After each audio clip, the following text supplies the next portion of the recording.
Hello and welcome to my podcast. Do me a favor, subscribe to the John Keim Report wherever you get your podcast. You're watching on YouTube. Hit that like button, hit that subscribe button. You can find us there as part of Ampire Media. That's Ampire. You know it's always much appreciated when you tune in. And of course, you can read my work on ESPN.com. Today, I'm joined by Michael Phillips from the Richmond Times Dispatch. We get into a lot of topics. We talk about the ownership situation.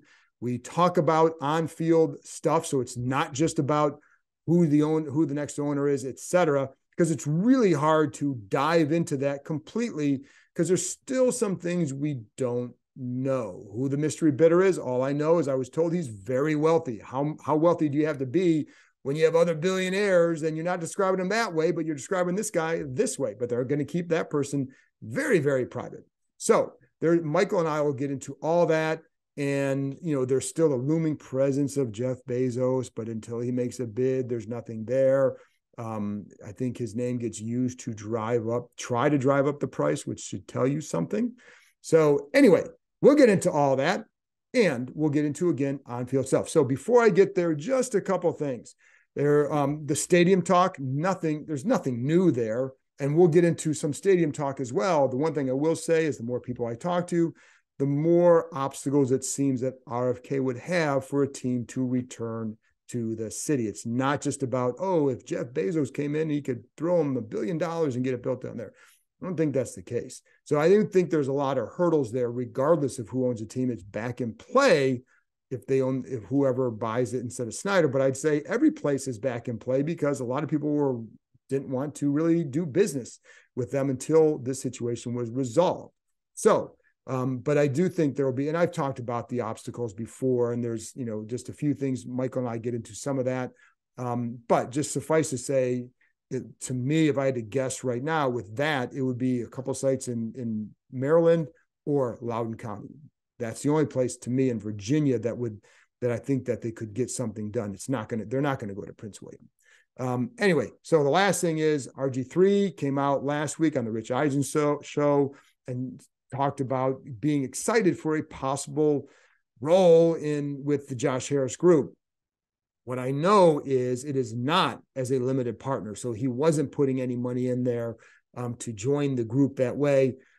People there that I talked to weren't sure really what that was, but it certainly seems that Robert has talked to some people about doing something if indeed the Harris group wins the bidding. So there you go. But again, it wouldn't be as limited partner. Last thing is Hard Knocks. So there are 4 teams right now that could be up for Hard Knocks. It's Jets, the Bears, the Saints, and the Commanders. I do know there are people here who would love to be the team chosen because they want to show the football nation how things have changed over the last couple of years for them, but also moving forward, what it could look like here with a new owner. So that would require them to have a new owner in place, and that would mean somebody would be approved at the May meetings. Now, I don't know for sure if that's going to be at the May meetings. That would still be where I would guess. But if they're going to go to if they would be on Hard Knocks, as again, I know there's some people here who would love that because they really do want to show, moving once the Snyder situation resolved, what it looks like with it going forward. So, but the problem is then you also have, would you rather have if you're Hard Knocks, would you rather have Sam Howell or Aaron Rodgers in New York? You have Carr with the Saints, you have Justin Fields in Chicago. So I think there's other compelling reasons for other teams, but I do believe there are going to be some people here pushing the league to try and get it for them.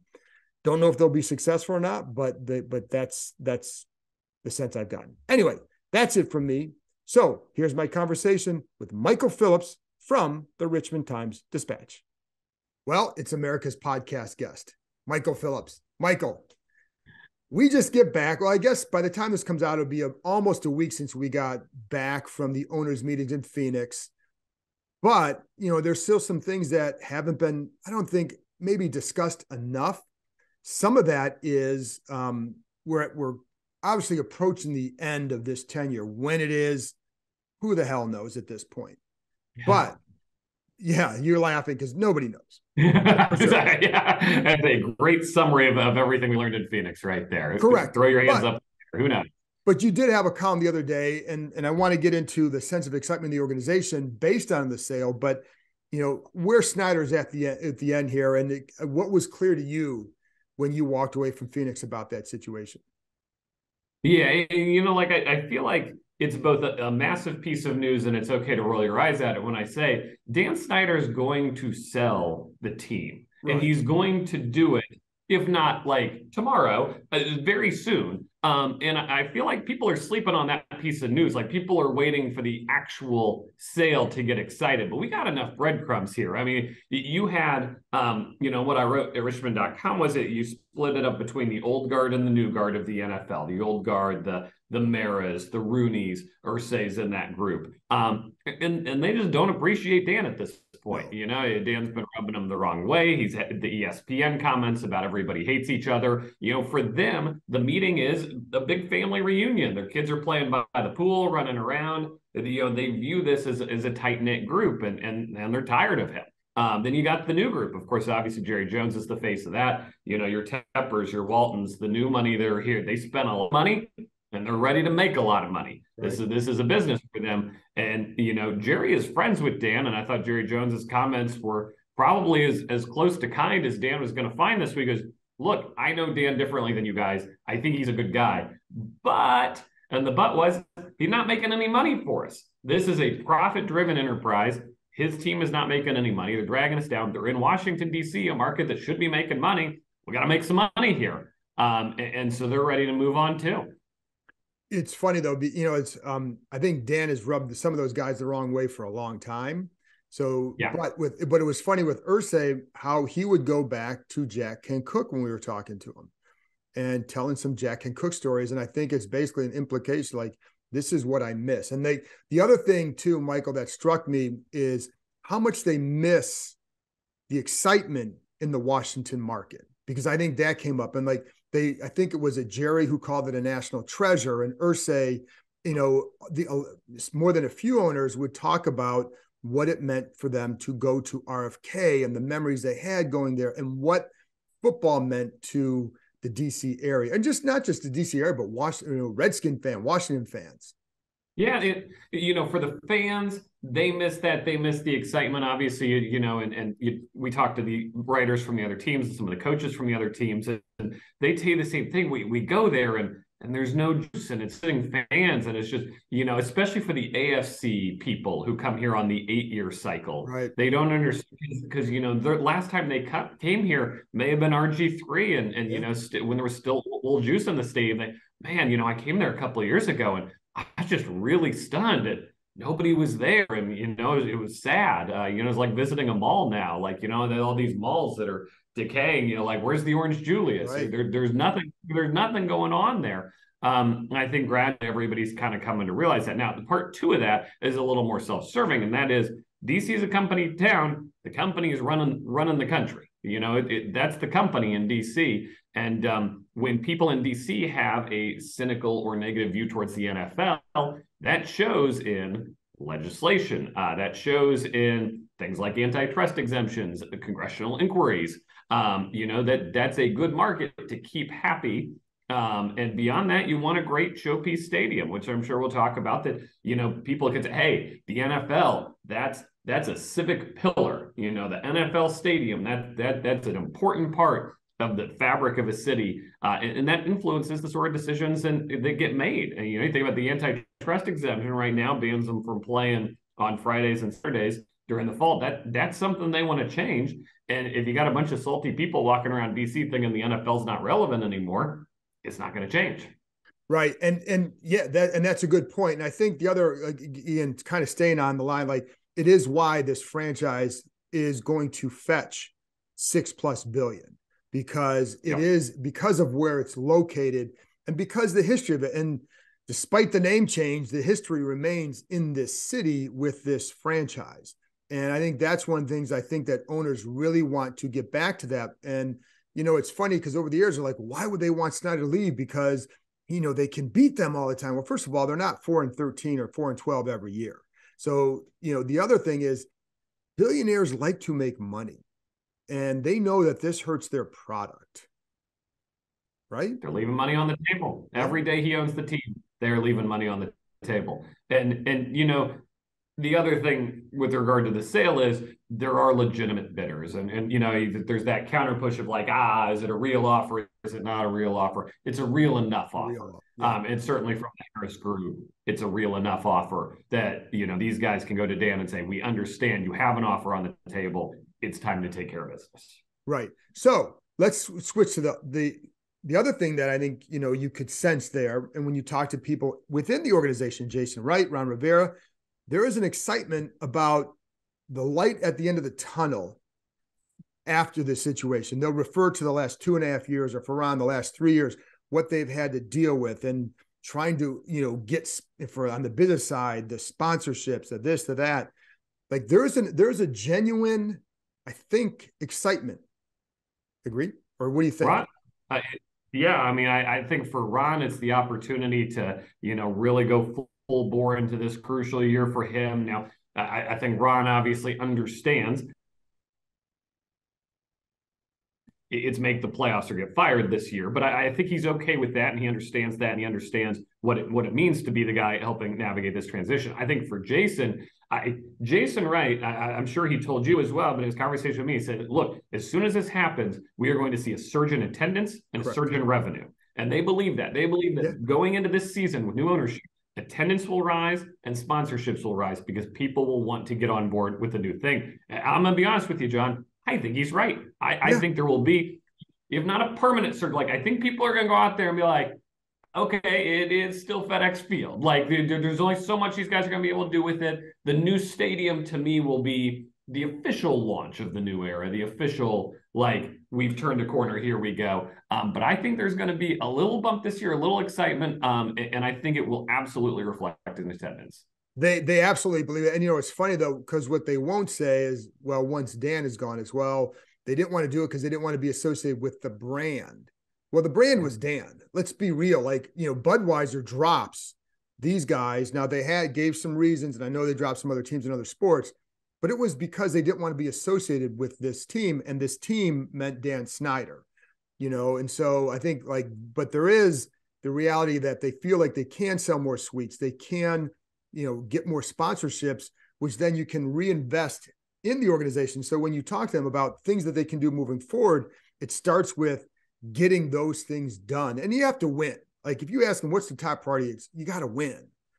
But there is that excitement.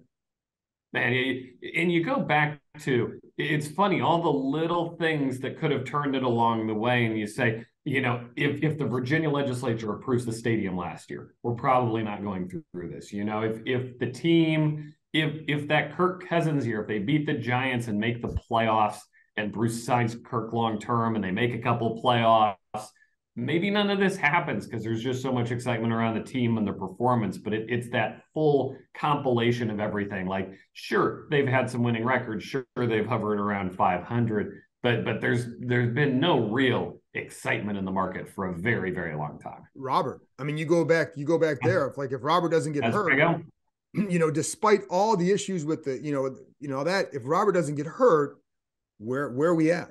But he, I mean, there's a lot of, you're right. There's all those what ifs. I mean, and I think for the fan base, when that happens, you lose that when it keeps going, like when you keep having those symbols of hope that don't pan out, it adds up.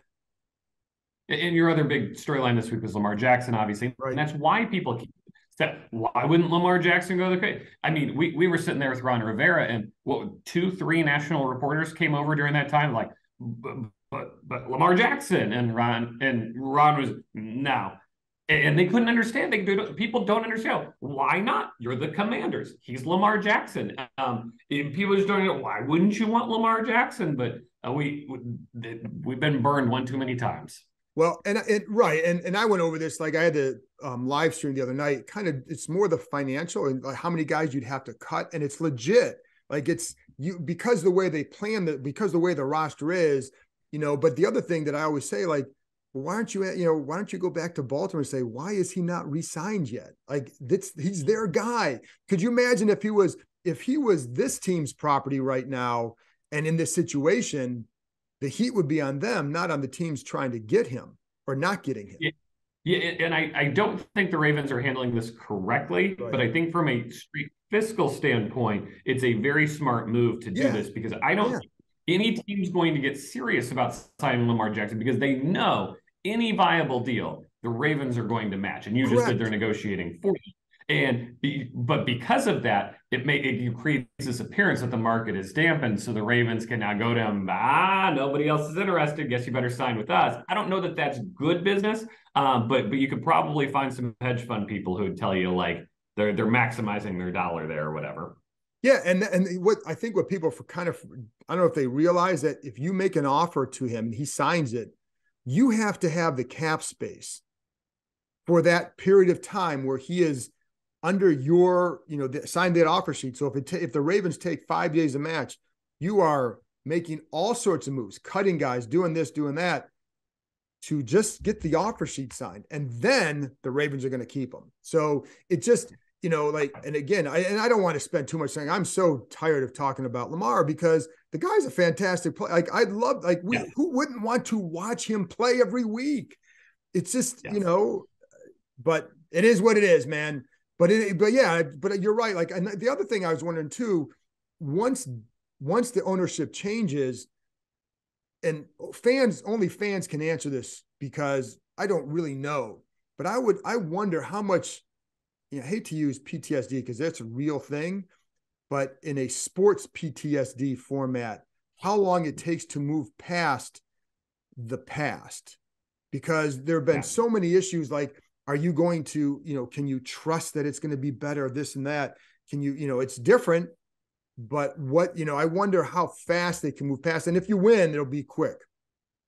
And what's interesting is you look at recent sports ownership changes, and these are billionaires who come in, they throw their billions at it, and then they get itchy. The guy buys the Phoenix Suns, and then like the next morning trades all his draft picks in perpetuity for Kevin Durant. Like David Tepper buys the Carolina Panthers, and it just is going wild here. I got to have the number 1 draft pick. The Waltons buy the Broncos. Russell Wilson, $300 million. Sean Payton, all the hundreds of you buy a team and you get antsy. What's funny is the measure of success here is probably going to be the opposite because of everything we've seen and everything we've experienced. I don't think fans are looking for an owner to come in and say, you want a Lamar Jackson? Here's a check. You can have a Lamar Jackson. I think they want to see a good, solid GM hired, a good coach, underneath him, and it could be Ron. If Ron has a successful year this year, I've kind of come to peace with the fact that it's probably not going to be Ron coaching this team in 2024, but if it is, all the better. And you have a roster that's really well set up for that, in that you're going to have natural juice this year, on the ownership change, on people being excited. It's the perfect year to audition Sam Howell to try some of these guys, and have the chance to build the way you want to build it going forward. Yeah, and I want to get to the roster in a minute because I do think that's an important part of this. But I think it's also sticking with that, and talking to some people too, like what should they do for, like, how would you handle it coming in? I was talking to somebody, and when Dan came in, he was a fan and he reacted like a fan as an owner, which you can't do. You can't go out like, oh, Barry Sanders is going to retire. Get him. I want him, and he's like, he was told we can't do that. Doesn't matter. Go get him. Now they didn't get him, but it was the impetuousness of a wealthy fan who owns a team now. And no offense to fans, I wouldn't want myself in charge of a franchise either, but you can't think like that. You have to think differently. And that's where a guy like Josh Harris, if he gets it, has the experience as an owner to know how you handle it as an owner. And that because you don't know, it's so different than business that you don't know. There's a track record there that we do know how he handles things. So, but that is, you have to treat it. You can't go in there guns a-blazing. You have to set it up right. It's so hard to grade an owner, right? Like if you line up 10 Capitals fans and you say, what do you think of Ted Leonsis as an owner? I think you get a favorable rating. They'll say, hey, Ted Leonsis, man, he kept Ovi and Backstrom here. We won a Stanley Cup, a very fun game day experience. I like Ted Leonsis. And then if we put 10 Wizards fans in a room and we say, what do you think about Ted Leonsis as an owner? He stinks. He's the worst. That all that team does is lose. He gave too much money on long-term deals. What a terrible owner. He's not, games have no juice. So you can get such different opinions on the same guy. But I think that why people are responding to Josh Harris, and to your point, I think you're absolutely right, that he has experience. He has this before. He's not walking in. And this is nothing personal against, I'm not even going to say it, our Canadian Greek friend. Apostolopoulos. Apostolopoulos. And I'm sorry, here's my joke. It's Steve. But it's Apostolopoulos. I was on Ben Standing's podcast the other day. I said he would have the best podcast in that era because he'd be the only one with enough time to say the name enough times during the episode. He would be new though. He's new. It's new money. It's new to sports. And you just don't know. These are unknowns. And that was, if the Bezos excitement is he could buy you a new stadium just by cutting a check and it would be awesome. To me, the Harris excitement is this is a group that runs sports teams at the highest level. Like the NFL is big, but the Premier League is bigger globally. Like this dude is running a Premier League soccer team. This is not too big of a spotlight for him. The adventure park is ziplining through the trees. It's climbing from platform to platform. It's even an axe throwing competition with your friends. But what the adventure park really is opportunity. Reconnecting with friends and family, accomplishing a challenge, and making lasting memories. So book your visit today and choose your own adventure. And there's also the mystery guy who is not Bezos, but there's still that mystery guy. And somebody described him to me as very wealthy. I'm like, how much money does he have to have if you don't use that to describe these other guys? Like, Josh Harris is, he's got some billions, but he's not like this guy. But so I don't know who that is. They're being very protective of his identity. It's mystery bitter. It's mystery bitter Beth Bezos. He's got a little mustache coming in. Yeah, that would be, God, what a prank that would be. If he shows up in like this really bad looking fake wig and and on the tour and he kind of disguises his voice like, oh, I love this stadium. Yes, that would be a good bit. And he gets it on TikTok. Maybe it's a security guard at the park. Absolutely. There you go. I mean, look, there's the mystery bit, or there's other people. I think that's why I feel confident saying, like, I don't know that this thing ends tomorrow, but I do know this thing's going to end, and this thing's going to end with the football team. Yeah, it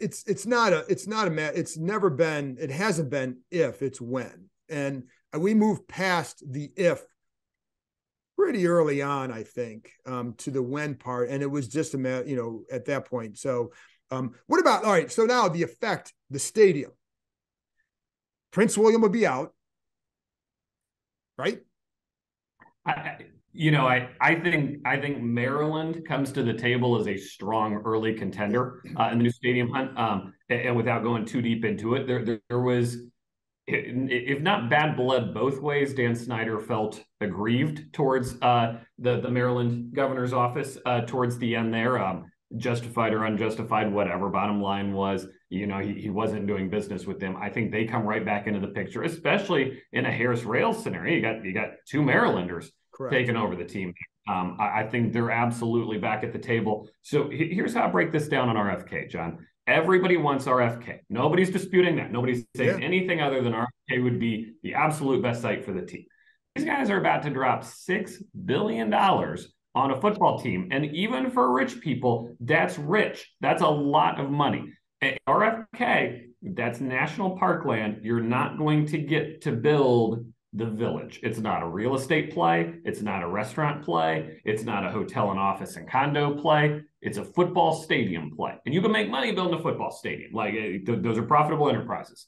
But if you look at the amount of money being made, Patriot Place. We were just in Arizona, Glendale, what they've done with their stadium around it. There's hotels with water parks that stay there. The Atlanta Braves are an example Jason Wright throws out all the time. You look at the Battery, what they've done down there. These are not stadium plays anymore. Barclays Center, obviously a very famous example where they eminent domain land in New York City, and the developer ends up developing more in the stadium around it. These are not stadium plays anymore. These are real estate plays. I hit one more, the Bears, obviously, what they're doing coming out of the city and going into Arlington. These are real estate plays and real estate transactions. The quickest way to make your $6 billion back is not $75 at a time by charging tickets or by selling jerseys. It's by making a giant real estate play in one of the nation's largest markets. That's why I think RFK is not the early favorite. Right. Now, if they did that, let's say they went to RFK, they would use the Dallas model, which is, stars over here, you got Frisco over here with the facility, and they build up around the practice facility. So they would do that in Loudoun County if they want to do that. And I think the other problem that I wonder about too is the area around there. And this is stuff that, you hear, like, it's just a different neighborhood than what the one they left. And there's more money there, which means more power to fight it. And I also think there's still going to be government hurdles, and there's going to be the city council hurdles. And then how do you split the money coming out of there? Is the owner getting, if the owner's not getting all the profits, like, you just spent all this money, you're spending money to also make money. It's not just to be benevolent here. So I think what you do is you try really hard to go down there, make it work, and then you're probably going to have to go somewhere else. The reason the team's in Landover right now, not Virginia, is because they felt Jack felt the time crunch, felt he didn't have the time to get everything done in Virginia that he wanted to get done. That's an RFK problem too. Like, these guys are going to own the team for a long time, but man, everybody's antsy and itchy for that new stadium. 27 is the first time you can move in. Second preseason game is when you're eligible to move in 2027. They want to go, and RFK is not a go site. RFK is when Congress convenes next year, we're going to talk to Congress, and then the city council will convene, and then we'll take a vote, and then we'll break ground, and then we'll have some other obstacles. Like, it's a longer process. And that favors Virginia. It wasn't Virginia back in the day. I say Virginia, under the current governor, the current legislature, I think will greenlight whatever they need to clear some land, put a shovel in the ground, and get going right away. I think that's a real asset they have. And that's a good point, because someone else, like, there are some sites that they know might not be ready till 2030, and a new owner is not going to wait that long, because this is your ability to make more on the team. And not just because it's not just about them making money, it's about the franchise making money. And one of the things they have to do here that they did not do under Snyder, I think Bruce Allen was also cheap as hell, because he was in charge of the purse strings when he was here, and he's gone for a few years, so it's no longer on him. But it was a cheap organization internally. And so I think you need to reinvest in the infrastructure of the organization to, I think, build a stronger one, not just the players, but I think people there, because you build loyalty, you build less resentment, because, like, people always wonder, like, why are there so many leaks? Because people are angry here. I mean, you know what I mean? So, and you're angry because, like, you're not taking care of them. And then it's also like the technology, then you can take care of players and their families, blah, blah, blah, all that stuff. It's all that stuff. That's why this stuff matters, because then you can reinvest it into what you need to make it work. If you're smart. It's funny. I think in the Bruce Allen era, there was this thought of, like, when we were players, we didn't have these, when the Allens were coaching, we didn't have these things. Players these days are spoiled and don't need these. Sure, you can think that. That's great. Think that all you want. It's not the reality. It's not true.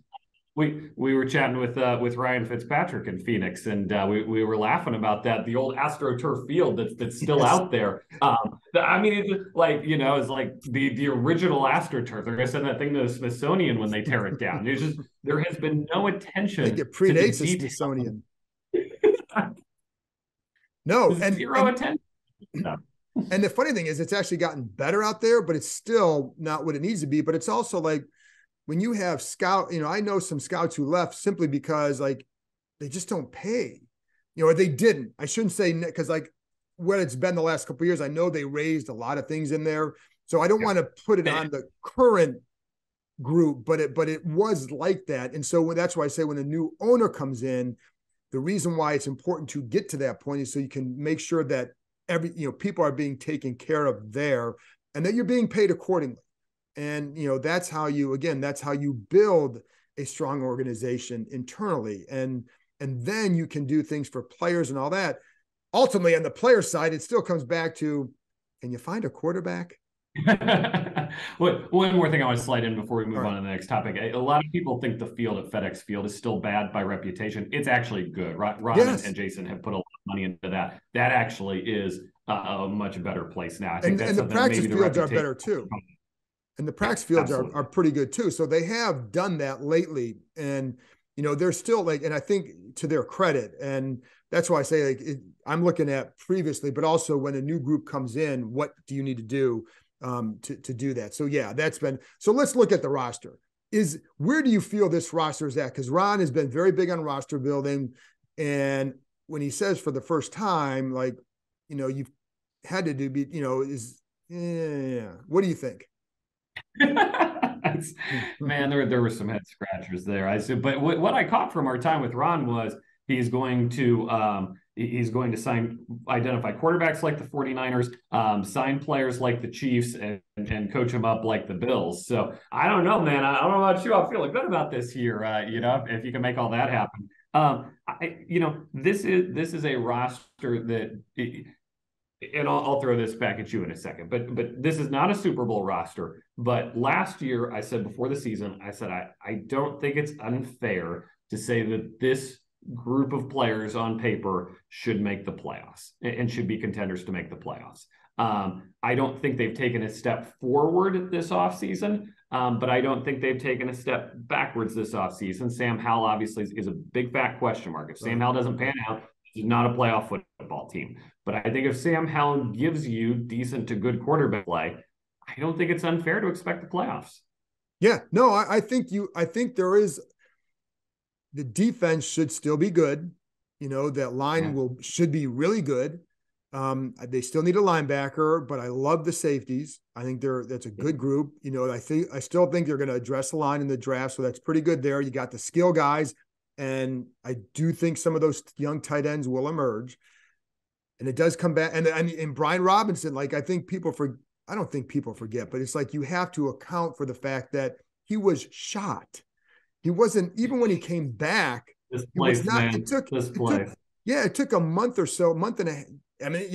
Think about all this stuff. My goodness. But it took a good month and a half for you to get back to where you were, previously before getting shot. So what's he going to be like to start a season? Because he finished well. And so I do I'm agreeing with you. I think if Howell plays pretty well, they should be able to contend for that. And the thing is, it's hard to know, have they surpassed these other teams in the East? Well, last year at this time, going into the season, nobody would have thought the Giants would have won 6 games, but how did they do it? And it was a smart offensive approach, and I think Dable did a nice job. And you still look at their talents, I still don't know how they did it. I don't. And those 2 Giants games, to me, I think are very important to study, because this team was better on paper in both of those games. They should not have lost. That team won and tied both of those games. That to me is potentially very telling. Yeah, and I think the gamble here is, and I don't think Bieniemy is a gamble in and of itself, but going into your 4th year, a new system is a big switch. And going with a young quarterback, the combo of that is difficult. And I think that's why Brissett makes a lot of sense, because he's got a higher floor, because he's got the experience, he's coming off a good year, and he's a true pro. But that is a roll of the dice, because it's got to come together pretty quick. And when will it come together? And then you look at the schedule, you have a lot. On paper right now, what are we, March 31st when we're recording this, it's harder than last year on paper. They don't play on paper, John. Yeah, thank you. I hear you. But it's true. And I don't go by what it looks like now, because it's all about then, but it still comes down to there are a lot of things that have to go right. Will they all go right? But having said that, let's say he was in year 2 with where they're at right now. How would you assess this roster? Because somebody, whether it's Ron or someone else, will take over this, will have this roster next year. So do you like where this roster is headed? Forget year 4, but just in general, do you like where this roster is headed? Yeah, I think it's a good collection of skilled players. I think, I love how they got younger at tight end last year. I think they brought in some young guys who will be contributors. I have major questions at linebacker, and I have major questions on the offensive line. Yeah. But find me an NFL team that doesn't have a weak position. I don't think there are any where you like circling about that's a bad contract. Like, I don't think this group has given out a lot of bad contracts. Now, if anything, you can accuse them of going the other way, not having enough. Not trying enough for the splash contract, the big deal, whatever. But when Carson left, that was the last bad contract on this roster. I think as you line it all up here, 1 to 53, and go into this year, I think it's a lot of sensible investments in guys and some old guys who you'll need to move on from. But I think they've done a decent job of drafting so far, that you could say that's been one of their strengths. Right. And so, and again, I guess it all comes down to Howell. It all comes down to, and it all comes down to Eric Bieniemy too. I mean, right. You say one, signing Eric Bieniemy was the right decision. It was. And 2, it might not go well. Both of those things can be true. It's possible this is a disaster. And not necessarily because of him. Yeah, right. There's so many reasons. Yeah. Yes. And he's a first-year guy doing this with Sam Howell. Like, you're all excited about Eric Bieniemy. We're all excited about Sam Howell, but it's Eric Bieniemy plus Sam Howell. Right. Question mark. Nobody knows what this is going to be. Right. And again, like, the key for this year will be getting off to a good start, which they haven't done. So I do believe, I think I believe they will have a joint practice. I think those are vital for this organization, because I think one of the things they've been slow on is to identify who can do what for them going into the season. I think they've made mistakes each year because they don't get enough information based on how practices go. It'd be in part because of CBA, but also because the strategy toward preseason games. So I think that's one thing, but my concern would be that the offense is not going to be humming right away. It's just asking a lot for this group to go in there. And it could be that by the end of the year, it's pretty good, because I do like a lot of Howell, and I do think Bieniemy can make a difference. And if they had I think the bigger risk would have been bringing back what they had the first couple of years. If you go with Scott Turner's offense, that's a major risk, because the players were no longer at all buying in, period. With Bieniemy, he brings the energy, he brings the hope. And again, it may not, here, I mean, shoot, we've seen good coordinators kind of struggle at times, but it's not all on him. But can you make it work right away and get off to the start you need? That means the defense has to really come through. Yeah, and the offensive line is going to be an important part of this too. Right. Ron was very clear he wants joint practices. I think we both knew already that was something that was going to be seriously pursued. Also, after that third preseason game last few years, Ron has taken his foot fully off the gas in those 2-3 weeks leading into the season. I am very curious if he does that again. Yeah, and you have to examine everything, because it hasn't worked well at the start, and you cannot, with a new owner, you cannot afford a slow start. And I don't, because, and you can dig out of it, but is 9-8 with a good finish going to get it done for you? I'm not taking that chance. Now, it may suggest good things for the future, but it doesn't mean good things for you personally. I don't know. We don't even know who the owner is, so we can't say that. But if if the other owner could look and say, listen, this is what you've done the last couple of years, why would I think it's going to be different? And that's the thing I would wonder about. And so but that's the thing, and I do think, I'm with you, Bieniemy was the right hire. I love the energy he brings. I think it's more than just calling a play here or there. There's so much more that goes into it that I think he can do well for this team. And I do think Howell can do well. It's just a matter of at what point does it all come together for them? We learned that Eric Bieniemy starts every day with a 7:00 meeting for his staff. And I would just like to say, on behalf of myself, I'm glad I don't work for Eric Bieniemy. Well, you know what I call 7 a.m.? Lunchtime. Lunch. Shout out Sam Fortier if you're listening, which I doubt you are. Anyway, but yes, I mean, I just think there's a different energy with it, and I think that'll be good. So we'll see. Anyway, Michael, I appreciate you joining me, and hopefully all this stuff gets wrapped up soon so we can get back to some normalcy in our lives and everybody can start moving forward with everything. And I think that would be welcomed. So I appreciate your time. Stadium season up next. You know that's my favorite. I'm ready for that. I think it'll be a fun draft. I think there's a lot to look forward to, but man, I am ready to be on the other side of this one. Yeah, and it'd be nice to talk about a lot of other things that pertain to on the field and just keep moving forward with, hey, how are they going to do? Because the fun thing in the offseason is to speculate for 5 or 6 months. So there you go. Exactly. Thanks, Michael. Take care.